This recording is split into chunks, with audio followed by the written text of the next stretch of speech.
আগামী ৩১ জানুয়ারি বাগপুরে উরুস মেহফিল অনুষ্ঠিত হতে চলেছে। শুক্রবার জুম্মার নামাজের পর প্যান্ডেল নির্মাণ কাজের সূচনা করা হয়।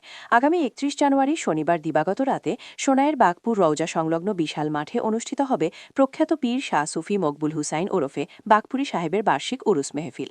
শুক্রবার উরুস মেহফিলের মূল প্যান্ডেল নির্মাণ কাজের ভিত্তিপ্রস্তর স্থাপন করেন বর্তমান পীর শাহ সুফি জমিলুন্নবী চৌধুরী বাগপুরি। এই উপলক্ষে তিনি বিশ্বশান্তি, মানব কল্যাণ ও সম্প্রীতির কামনায় বিশেষ মোনাজাত পরিচালনা করেন। সংবাদ মাধ্যমকে উরুসের প্রস্তুতি সম্পর্কে জানিয়ে বাগপুরি সাহেবের সাহেবজাদা মাওলানা সাবির হোসাইন চৌধুরী আল আজহারি জানান, বিকাল থেকে উরুসের আনুষ্ঠানিকতা শুরু হবে এবং সারা রাত মেহফিল চলবে। এতে দেশ বিদেশের খ্যাতনামা ওলামায়ে কেরাম ও সুফিয়ানে এজামরা অংশ নেবেন। ইতিমধ্যে উরুস মেহফিলকে কেন্দ্র করে প্যান্ডেল, আলোকসজ্জা ও অন্যান্য প্রস্তুতির কাজ জোরকদমে শুরু হয়েছে।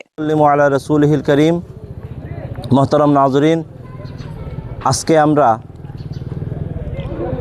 ঐতিহ্যবাহী বাগপুর উরুস মেহফিলর ভিত্তি স্থাপন করছি। আপনারা নিশ্চয় অবগত আছেন যে আগামী ৩১ জানুয়ারি রোজ শনিবার দিবাগত রাত্রি আশিক রসুল জুবদাতুল আরিফিন হজরত শাহ সুফি মকবুল হুসাইন বাগপুরি রহমতুল্লাহ আলাইহির ইসালে সওয়াবের দিন ঠিক করা হয়েছে। আপনারা সবরে বর্তমান বাগপুরি সাহেব সুফি জমিলুন্নবী চৌধুরী সাহেবর পক্ষ থাকিয়া এবং উরুস কমিটির পক্ষ থাকিয়া দূর এবং নিকটের দেশ ও বিদেশের সমস্ত মুহিব্বিন আউলিয়া, সমস্ত আশিকে রসুল, সমস্ত ইসলাম দরদি সবরে আমি দাওয়াত করিয়ার আপনারা এই মেহফিলের মধ্যে আইতা শনিবার দিবাগত রাত্রি ৩১ জানুয়ারি 2026 ইংরেজি আইয়া বাগপুরি সাহেবর রুহানি বাতুনি ফৈজাতে আপনারা সব ফৈজিয়া বইতা এবং দেগর তরিকতার বুজুর্গানকর ফৈজিয়াবে আপনারা ফৈজিয়া বইতা।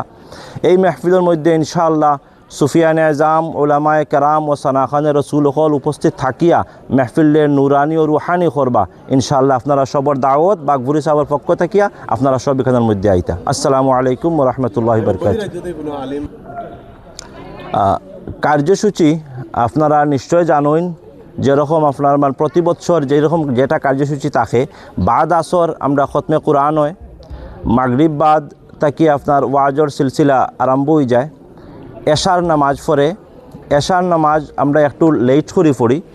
এশার ধরেন 8:30 পরে 9টা সময় আমরা এশার নামাজ পড়ি। এশার নামাজ পড়ে আমরা খতমে খাজেগান, তরিকতর খতম, মিলাদ মাহফিল অনুষ্ঠিত হয়। এরপরে আবার ওয়াজর সিলসিলা আবার একদম আপনার ফজর পর্যন্ত আমরা চলে। ফজরের আগ মুহূর্তে আমরা মুখতসর সালাতু সালাম পড়িয়া ফজরের নামাজ পড়িয়া আমরা দোয়া হয়। দোয়ার পরে আমরা আপনার তবরুকাত আপনার ডিস্ট্রিবিউশন হয়।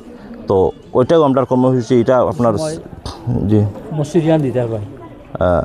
আমরা বাদে মাতি তো ওটাও আমরা কর্মসূচি হয়েছে।